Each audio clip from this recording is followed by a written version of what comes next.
몇 사람이 그를 가까이하여 믿으니 그 중에는 아레오바고 관리 디오누시오와 다마라 하는 여자와 또 다른 사람들도 있었더라. 아멘. 빌립보, 데살로니가 그리고 베레아에서 복음을 전한 이후로 유대인들에게 쫓기게 되었던 바울은 아덴으로 도망왔습니다.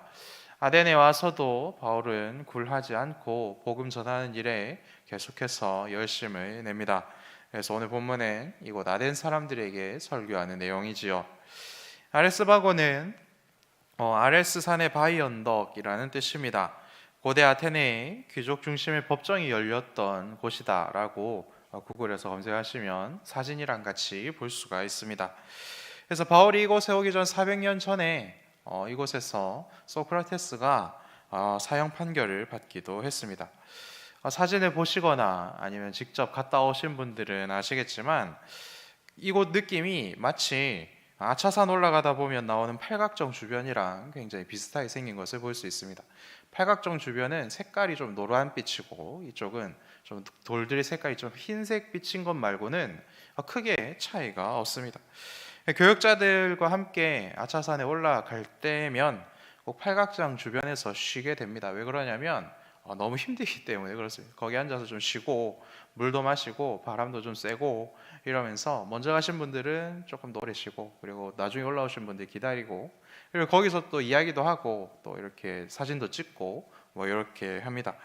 그래서 그런 곳과 비슷한 곳, 그래서 위치도 비슷하고 풍경도 비슷한 그런 곳에서 아덴 사람들은 변론도 하고 토론도 하고 재판도 했던 것이죠. 지금도 아테네는 고대 유적들을 보기 위해서 전 세계에서 관광객들이 몰려드는 그러한 곳이지 않습니까? 그래서 아레오파고 입구에 가면 오늘 본문의 내용 17장 22절에 32절 말씀을 바울의 설교이죠. 이것을 돌판에 새겨가지고 헬라어로 기록해서 그곳에 이렇게 전시해 놨습니다. 그래서 이제는 이 바울의 발자취를 따라오는 이제 기독교인들을 위해서도 관광 코스를 마련해 놓은 것입니다. 그래서 굉장히 이 사람들 장사 잘하는구나 이런 생각을 하게 되는 것이죠. 그래서 지금 시대에도 이곳은 굉장히 유명한 곳이고 사람들이 가보고 싶어하는 곳이었는데, 그런데 본문의 시대 때에도 이곳은 굉장히 많은 사람들이 가보고 싶어했던 그러한 곳입니다. 왜 그러냐면 이곳이 고대 철학과 학문, 문화와 건축의 중심지였기 때문에 그렇습니다. 지금도 유명한 곳이지만 이때에도 굉장히 유명했고 많은 사람들이 가고자 했던 곳이라는 것이죠. 그래서 신학교에 들어가면 고대 철학이라는 과목을 배우게 됩니다. 그리고 한 세 번째 수업 중에 이제 등장하는 것이 에피크로스와 그리고 스토아 학파라는 사람들입니다. 이 사람들은 진정한 기쁨과 자유는 어떻게 얻을 수 있는가에 대해서 공부를 하였고, 그리고 전자는 금욕을 통한 정신적 쾌락을 이렇게 주장을 하고, 그리고 후자는 자연에 순응하며 사는 것이 진정한 행복이다라고 가르치던 학파들입니다. 저는 학교에서 책으로 만났던 사람들을 바울은 그곳에서 직접 만나고 함께 토론하고 그리고 복음까지 전했던 것이죠. 바울이 그들과 대화하면서 그리고 그들의 사는 모습, 그들이 생활하는 모습을 보면서 확인한 것은 무엇입니까? 철학을 통하여서 진정한 자유와 해방을 누리고 싶어하는 이곳 아덴 사람들에게는 너무나도 많은 종교심이 있다라는 것을 확인을 하는 것이죠. 온갖 신들의 이야기가 아테네에 있습니다. 그리고 당시 최고의 건축 기술과 석조 기술이 아덴에 있었고, 그리고 그 신들을 위한 신전이 아덴 곳곳에 있었습니다. 저는 직접 가보지는 못했지만 사진이나 방송을 이렇게 보면 믿음이나 신앙심이 없었던 사람들도 저기 가면 없던 신앙심도 생기겠다라는 그러한 어마어마한 건축물들이 바울 시대 때 훨씬 더 깨끗하게 존재하였다라는 것입니다. 이렇게 화려하고 그리고 웅장한 도시, 그리고 차고 넘치는 신들의 모습을 보면 일반적인 사람들은 압도를 당할 텐데, 오늘 본문에 보면 바울은 그러지 않았다는 것을 확인할 수가 있는 것이죠. 오히려 그들에게 가장 부족한 것이 유일한 신이신 하나님께서 주시는 평화와 기쁨과 자유라는 것을 이내 깨닫게 된 것이죠. 바울이 이렇게 결론을 내릴 수 있었던 것은 어떤 까닭 때문이겠습니까? 성령으로 충만하였기 때문에 바울은 이것이 눈에 보였던 것이지요. 성령으로 충만하여 일용할 양식을 베푸신 하나님을 경험하면 이 세상의 화려함과 웅장함에도 정신을 빼앗기지 않을 수 있고 끝까지 하나님을 전할 수 있는 삶을 살 수 있게 된다라는 것입니다. 아덴에 차고 넘쳤던 신들과 신전, 그리고 알지 못하는 신에게도 신전을 만들어서 그를 섬기면서까지 이렇게 자유와 그리고 구원을 갈구했던 그들에게 가장 없는 것이 구원과 자유이구나, 하나님이 이들에게 가장 필요한 분이시구나 라는 것을 바울은 깨닫게 된 것입니다. 아테네의 신들은 모두 다 사람들의 필요에 의해서 만들어진 것이지요. 자신이 하고 싶은 행동을 자신이 원하는 신을 만들어 가지고 이야기를 만들어내고 정당성을 부여해서 자신들의 삶으로 끌어온 것이기 때문에 그렇습니다. 죄인의 더러운 생각을 두 눈으로 볼 수 있도록 만들 필요가 있는 것이죠. 그러니 어떻게든 웅장하게 만들어야 되고 어떻게든 아름답게 만들어야 될 필요성이 있었지 않겠습니까? 그러니 그곳 아테네가 그렇게 화려하고 웅장한 도시가 된 것입니다. 그렇지만 여러분, 자기 손으로 만들고 자기 손으로 고안한 것을 신이다라고 부르고 그것을 섬기고 있으니 얼마나 모순이 되는 일이겠습니까? 그래서 그 모순에 빠지면서 이제 그들은 영원히 하나님을 찾을 수 없는 그런 미로에 갇히게 된 것이죠. 이것이 죄인들의 한계입니다. 하나님을 알지 못하는 사람들의 한계라는 것입니다. 과학이 발전하면, 그리고 기술이 발전하면, 문화가 발전하면 미신이 없어질 것 같은데, 그런데 인류 역사를 보면 어떻습니까? 과학이 발전해서 자본이 많아지면 많아질수록 오히려 내일을 점치는 굿이나 무당들이 훨씬 더 많아지고, 그리고 그 분야들이 굉장히 세분화되는 것을 확인할 수 있습니다. 돈이 그것으로 굉장히 많이 몰리기 때문에 그런 것이죠. 내일이 궁금한 사람들이 굉장히 많고 그 사람들이 돈을 가지고 있으니 그런 사람들에게 돈이 몰리는 것입니다. 광야 시대, 광야보다 바울 시대 아테네가 모든 면에서 발전하고 그리고 자본도 많이 있었으나 우상은 훨씬 더 많았다라는 것입니다. 오늘 우리 시대는 이 시대와는 비교할 수가 없는 자본들이 있습니다. 그래서 우상과 미신은 오늘날 훨씬 더 많은 것을 확인할 수가 있습니다. 저는 굿판도 보지 못했고 그 굿판을 보지 못했으니 작두 타는 모습도 보지 못하였습니다. 근데 저희 장모님은 직접 봤다라고 이야기를 이렇게 해주신 것이 기억이 납니다. 저는 굿을 못 보고 그리고 작두 타는 것도 못 본 것이 나는 부산이라는 큰 도시에 살아서 그래서 보지 못하였나 보다라고 어릴 때는 생각을 했었는데, 근데 이렇게 좀 크고 나서 보니까 굿도 돈이 많은 분들이 하는 것이다라는 것을 이제 좀 알게 됩니다. 그리고 돈이 너무 많아서 내일이 불안한 사람들이, 그리고 권력에 줄을 서야 되는 분들이 이제 하는 것이 이제 굿과 이런 것이다라는 것을 이제 좀 알겠습니다. 그래서 저는 하나님 믿도 믿고 도시에 살아서 굿을 못 본 게 아니라 돈도 없고 권력에 줄될 그런 사람도 아니었기 때문에 그런 판에 가지도 못하고 그런 구경을 하지도 못하였다라는 것입니다. 저는 도둑이 와도 이렇게 저희 집을 보면 저기는 굳이 안 들어가도 되겠다라는 그런 집에 살았습니다. 그래서 문도 한번 안 잠그고 살았고, 그리고 훔쳐갈 만한 거는 마당에서 키우는 개밖에 없었던 그런 집에 살았습니다. 그래서 문 안 잠그고 살았더니 마당에 개가 없어지는 것을 경험했습니다. 딱 훔쳐갈 만한 것만 훔쳐가는 것이죠. 집에는 안 들어오고 밖에 있는 것만 가져갔습니다. 그러니까 저처럼 없이 살고 그리고 권력이랑도 먼 사람들은 잘 구경하지 못하는 게 이러한 것이라는 것이죠. 왜 사람들은 이렇게 굿을 하면서 이렇게 그리고 여러 가지 미신에 돈을 갖다 주면서 정말 일반인들은 상상할 수도 없는 거액을 갖다 주면서 이러한 것들을 종교심에 이렇게 취하게 되는 것입니까? 하나님과 단절된 죄인들에게는 태생적으로 채울 수 없는 빈자리가 있기 때문에 그렇습니다. 하나님이 계셔야 하는 그곳에 하나님이 없는데 그곳을 무언가로 채우려고 하다 보니 하나님께서 주시는 기쁨도 누릴 수 없고 안전도 누릴 수 없고 평안과 즐거움을 누릴 수 없는 그 상태에서 그것을 채우려고 하다 보니 자기가 가진 것들을 이렇게 밀어 넣어서 그것들을 한번 채워보려고 시도를 하는 것입니다. 그래서 더 잘 살게 되고 더 가지게 된 것은 많은데 그렇기 때문에 더 불안하고 내일이 걱정이 되어서 스스로 하나님을 만드는 것이 죄인들의 한계라는 것입니다. 헤아릴 새 것이 없습니다. 그래서 성경을 봐도 이스라엘 백성들이 광야에서 금으로 송아지를 만들었던 것이나 아덴 사람들이 돌을 깎아서 화려하게 신상과 신전을 만들어 놓는 것이나 이 시대에도 여전히 미신이나 굿을 하는 이 모든 것이 사실은 같은 이유, 하나님을 떠난 사람들의 한계를 보여주는 것이다 라는 것입니다.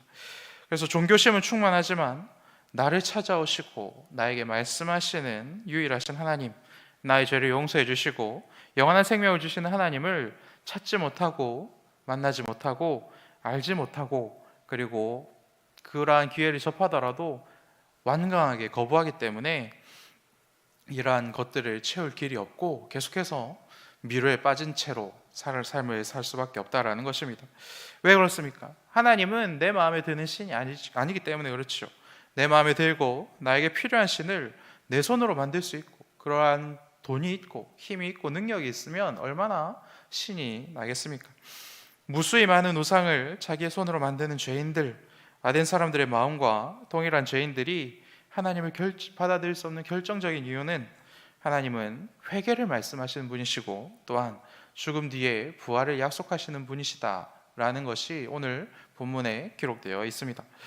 죄인의 상식과 지식을 뛰어넘는 분이시기 때문에 잘난 자기 힘으로 잘난 맛에 사는 사람들은 결코 하나님을 믿을 수가 없다라는 것입니다. 아덴의 철학자들은 죽음이 끝이고 해방이라고 생각을 했습니다. 죽음 뒤에는 우리가 이제 물질로 이루어져 있으니 우리의 영혼까지도 물질로 돌아간다라고 생각했던 학파도 있고, 그리고 물질 속에 갇혀 있었던 영혼이 이제 그 물질을 벗어서 이제 영원한 안식에 들어간다라고 또 이렇게 이야기했던 학파도 있습니다. 그래서 죽음이 우리들의 끝이다라고 그 사람들은 생각을 하였던 것이죠. 그런데 하나님은 뭐라고 말씀하십니까? 죽음 뒤에 예수 그리스도께서 살아나셨던 것처럼 너희들도 영원한 생명을 얻게 된다, 내가 너희들에게 영원한 삶을 줄 것이다 라고 약속하시는 그 말씀은 그들의 생각과 그들의 능력 밖의 이야기였던 것이죠.